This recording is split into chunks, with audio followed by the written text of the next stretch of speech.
everybody. This is ESFIworld.com. I am Chobo Peon here with David Ting. Why don't you introduce yourself? Sure. I'm David Ting, General Manager at eSports at IGN. So I had the pleasure of focusing on eSport full-time at a big company like IGN. So definitely a pleasure talking to everyone. Okay, we're pretty well into the first day here at IPL3.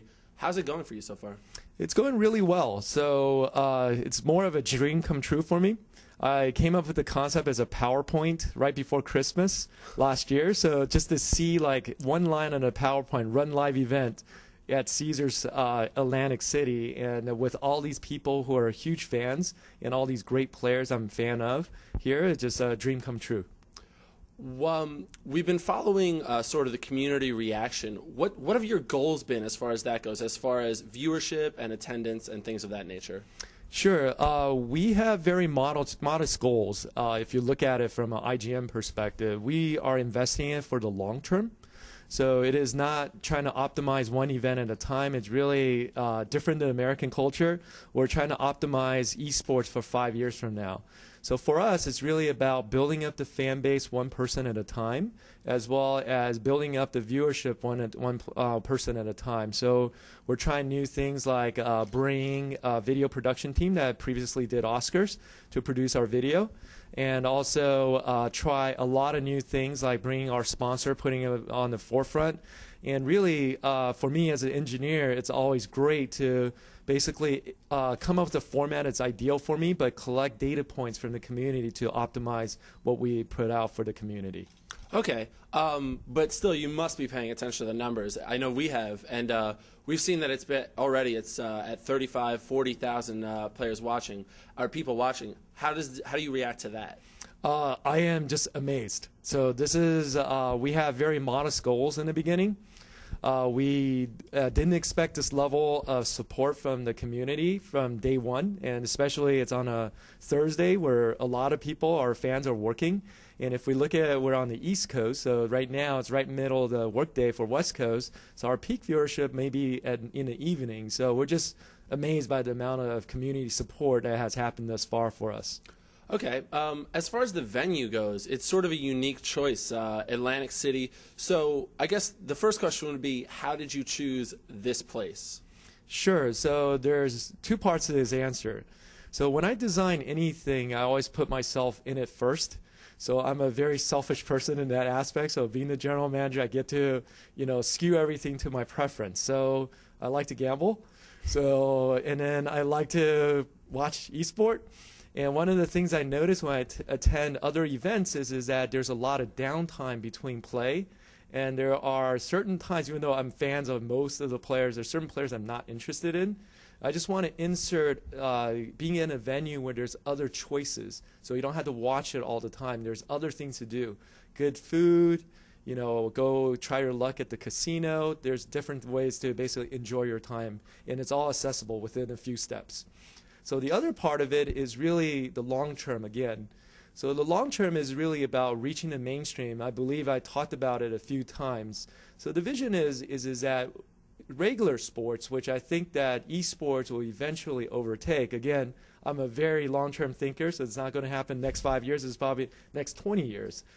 What it requires is basically the regular masses who not even understand the intricacy of the sport to love the game. And the best way to do that is allow people to wager on it.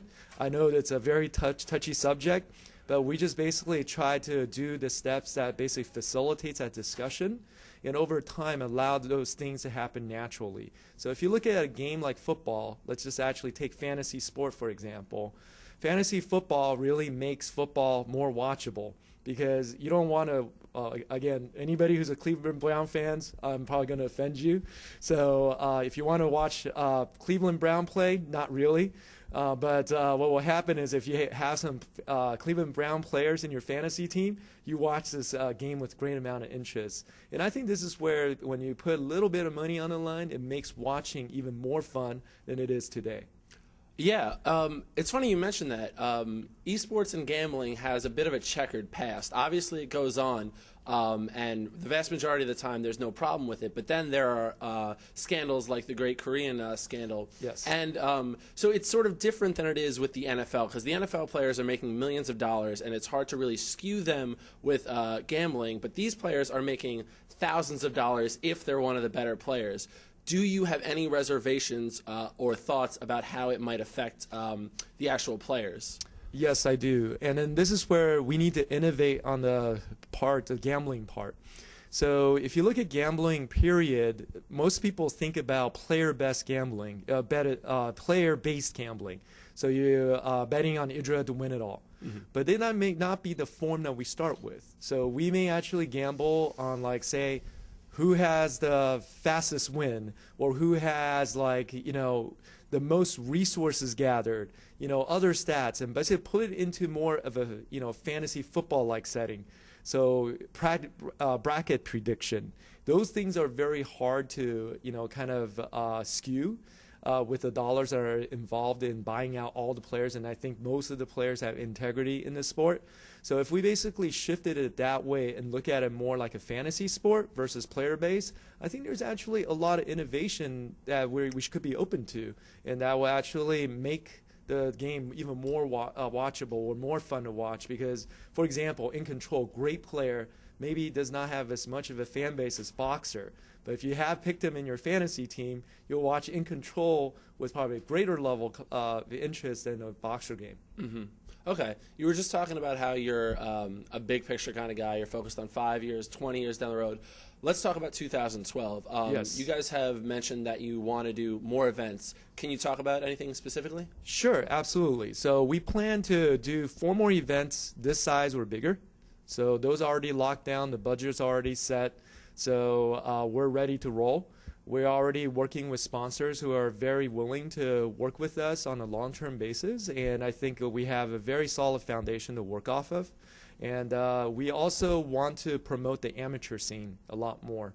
So this is actually one area I think that not a lot of leagues are doing, and we're going to spend a lot of time working with our publishers as well as our sponsors to really promote collegiate type play as well as after work play. I know I'm not going to be competitive in the pro league, and I hope I can be semi-competitive in the amateur league, but really allowing more people to participate in playing the game and celebrate it, I think is really the direction we want to take. So for those amateur league events, we're basically going to do as much live or some of it online, but most of it live because it's hard to cheat when you're live.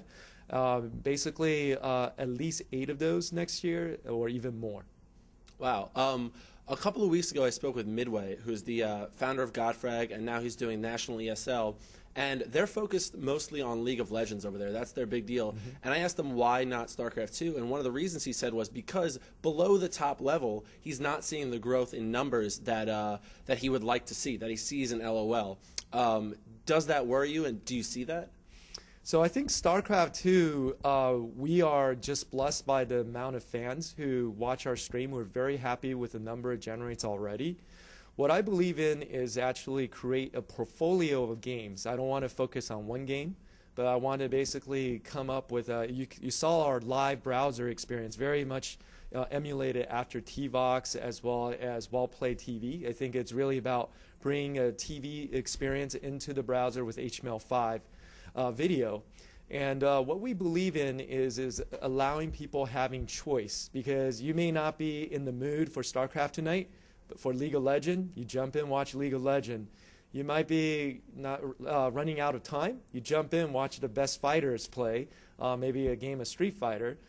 So it's really about making those available and really accessible for everybody to, get that access to it all the time. So the concept we have, again, talking about 5 to 10 years down the road, is really on the internet and maybe on some of the television network, we basically carry this content 24/7, and people can have access to it all the time, along coupled with internet access. So all of those things are things that we're working toward, and we appreciate all the fan support to get us there over the next 5 to 10 years. Those are some ambitious goals, which I think everyone's going to be happy to hear. One thing that you mentioned during there was the stream, and I think that already the reaction to the stream has been amazing. I think that I could say personally it's the best stream I've ever seen as far as StarCraft 2 goes, just as far as quality goes and the ease of navigation and choice. How did you guys come to build a stream like this and all these choices, and what role did you play, and what other players, what other people played a role in building this? So I would give the credit to my team. So I had the initial high-level concept, like saying, "Hey, watching this on Justin TV or TVOX is a great experience. Can we start there?" And also borrow a little bit from TV because you have picture-in-picture on TV. So let's blend those concepts together. So my team which is a very talented team, basically pursued on very angle. So one is that we're trying to produce something just like the Oscars. So we work with partners. I want to give a shout out to my friends at AEG Digital. They have great friends there who produce the Grammys, and then they basically recommended Location Connect, who's done an Oscar with them, and said that these are the best guys in the business. We started with that. And then we have great production teams. So a lot of the assets that you see are guys who stay up all night to perfect the assets. They love eSport and love video production, so they produce those. And then we have engineers who work around the clock to perfect the engineering aspect of really looking at getting the stream right. Like small things like TVOX, it takes a while for you to switch from one channel to the other. So we made the switching of that very quick as well. Then we work with a partner called LiveView, which allows you to have backpack and being able to capture the play-by-play around the conference hall. So that's working really well. So we have 2 LiveView backpacks that are streaming, kind of like roaming around all the different halls and capturing all the action. And I think that for people who are not here and watching this live, not only are you getting the gameplay, you're also getting the people interaction, which is really the first motivation, primary motivation for me to do a live event, is really talk about the people and show the people, and showing people are having fun. And I think that's really what makes eSport fun, is that can happen anywhere, and regular people can really celebrate it just like any other sport. Okay, you also mentioned that you want to develop a portfolio of games. Do you have any specific ideas for that? Absolutely. So again, personal preference, and this is only power that comes with my job title, is basically be able to skew the roadmap for the team. So I'm a big Street Fighter, fighting genre fan, so if I can figure out a way to work well with Capcom and Namco, you'll see that in our next event. First-person shooter, big fan of Team Fortress and quite a few other games, but my personal favorite is Team Fortress because it feels like there's a lot more choices. Instead of just weapon, you also have character classes. I like that. So that may be something we'd love to add in. There could be other games like Battlefield 3, Call of Duty. All of these are great. Halo, a lot of fan base, and we really want to talk to the community before we make the choice, because we feel like it's important for me to choose this, but I want to hear for people who watch it, who are big fans, and really take their input into our decision as well. What about the MOBA genre?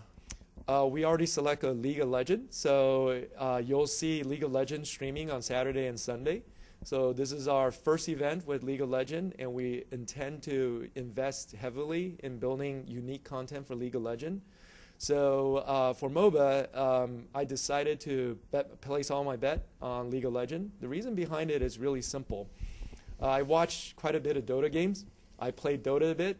It's great, fun game to play, but when you watch it, there's a lot of dead time in it when basically the game is designed to play, not to watch, because it's a 40-something minutes per game. So I like one where the format is a little bit more streamlined, like Dominion on League of Legends. And this is why I placed a bet with League of Legends, is because of the existence of Dominion. I think there's a lot of work that Riot needs to put in to perfect Dominion, to balance out the characters and balance out the gameplay. But I think that type of game is more action-packed and better for esports.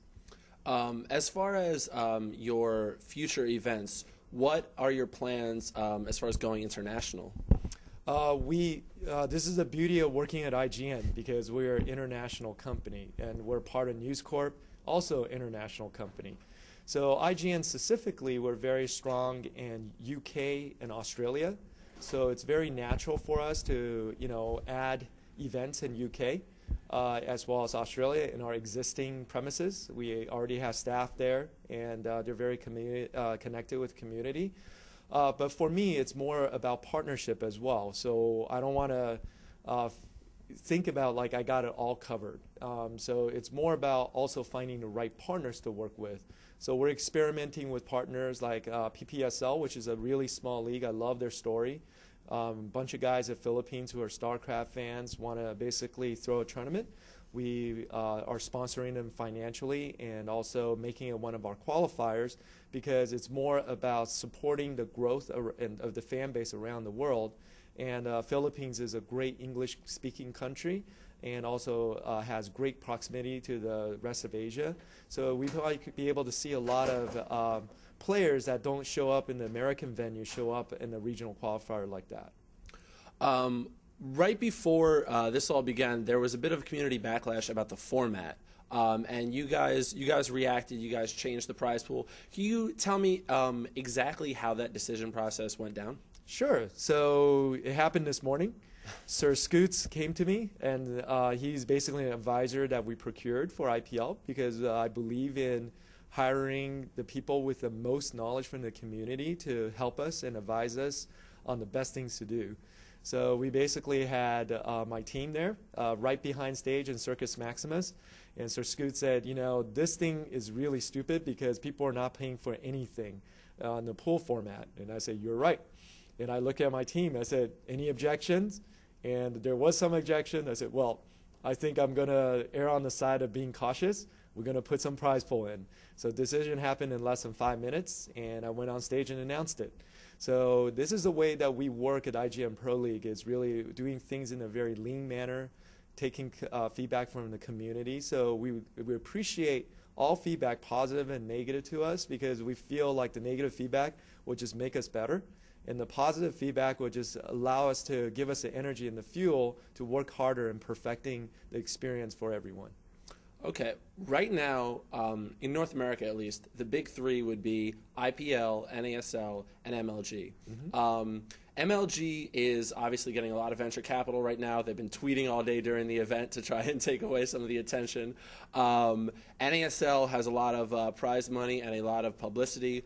You have obviously a lot of power at your disposal as well. You're part of News Corp. You have a lot of money. You have a lot of logistics ability. What are you doing to come out #1 in that competition?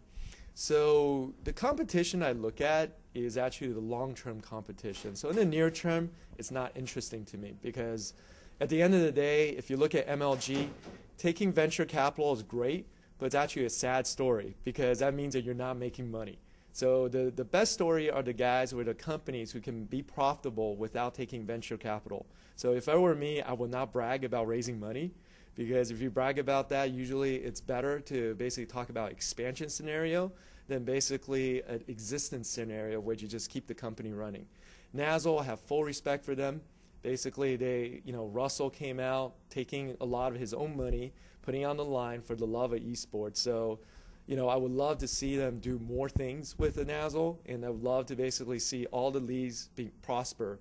But in the big picture is that esports is really small. So there's really no viable long-term selection here, because even the most successful, it's not IPL, it's MLG. So don't kid me. I'm not kidding myself, right? So MLG has to raise venture capital to basically sustain its operation. So that's a warning sign for the community to really start looking at, people making the right decision, be more open to have more people to be fans and recruiting more fans. So people like Day 9 are huge, because I love his attitude of being inclusive and try to bring more people. His story about what he does at Harvey Mudd is huge, trying to get more people, more students to watch it. Instead of basically being an exclusive type of attitude where you push people away, I would actually urge the community to be more inclusive, get more people in, and that actually was what will make the league viable. Let's talk about 5 to 10 years down the road, which is a thing I'm more interested in talking about. The league I'm actually looking toward is actually the NFL. So not saying that I'll be competitive with the NFL anytime in the future. I just think that NFL actually does so many things right. People talk about it Monday morning over coffee, imagine if esports does the same thing for everybody, everyday Joes, truckers, guys in restaurants, the guys that, work at, IGN even, talking about results and being big fans of those. That's where esports need to aspire to be.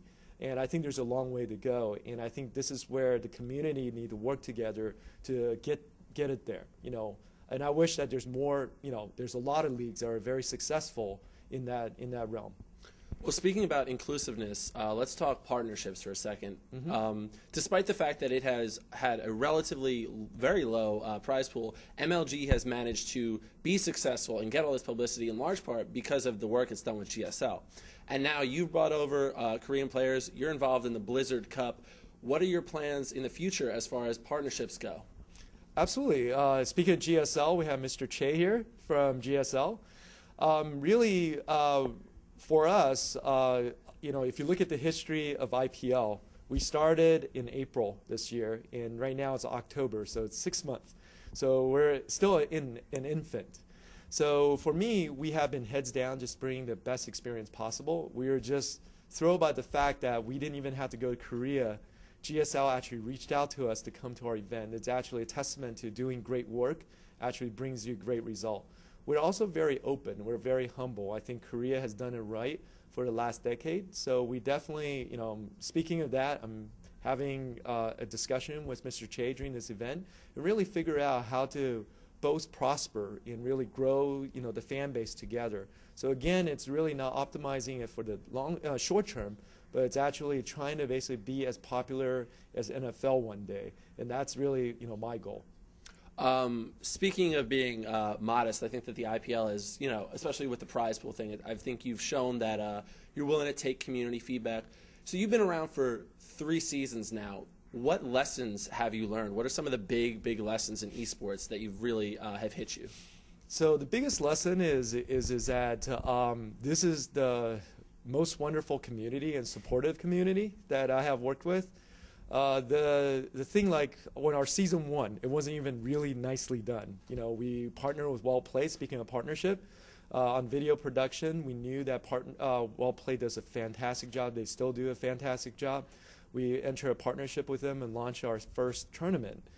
We got a lot of support from the community, even though we knew that a lot of things are not done right. So we just really want to use Reddit, Team Liquid, Well Played, all of these community side as a vehicle to gather the feedback and continue to iterate. It is that also that the fan base had endured a lot of low quality production for a long time, and I think this is where IPL will work with others to raise the bar. And really, in order for compete, you need to actually have the level that's worth the fans' time. And I think that that's something that we'll work toward. And hopefully the community will continue to be supportive and also teach us lessons every day. I don't need to have a big lesson, but small things like video quality, timing the matches, player selection, prize pool payout, all those are important. Another lesson it taught me also is the people. So I want to tell the stories behind the players and also the guys who volunteered their time for the love of esport. And part of my goal is to allow as many people to make a living off of playing video games. Because it's not in a joke, I actually wrote this in my business plan last year, is that it's corrupt the next generation. I think I'm going to get backlash from Reddit now. To corrupt the next generation of youth by making playing video games a viable profession. That was my mission statement. But I think it's actually a lot of it is true, because if you think about it, why is playing video games so bad? There's a stigma attached to it versus playing basketball. So this is where I would love to basically work with the community to purge that stigma and actually celebrate people being good at something. I mean, that opens up a whole can of worms. I mean, do you have any thoughts as why that stigma does exist and what it would really take to sort of shed that? I think it's really, the stigma exists because I think that there's no money in it. So basically, people think that people who play video game for a living is a loser because people equate money to success, but they don't see the passion. And basically, people who are passionate about something tend to be the people who are most successful in life. So what will happen is what changes it is actually building an economy around it.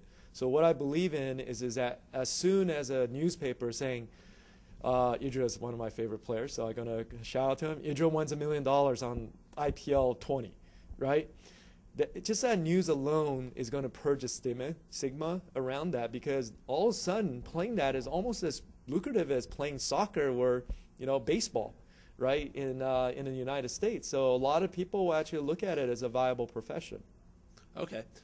You spoke before about how the community was supportive, despite the fact that in IPL1, for instance, you made mistakes. So can you talk about what are some of the mistakes you've made that have really stuck out in your mind?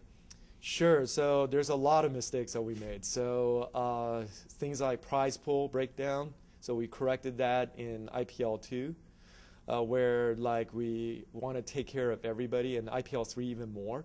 So like top 32 in IPL3 all get at least $1,000. We want to basically do that so that it's hard to make it to the top 32.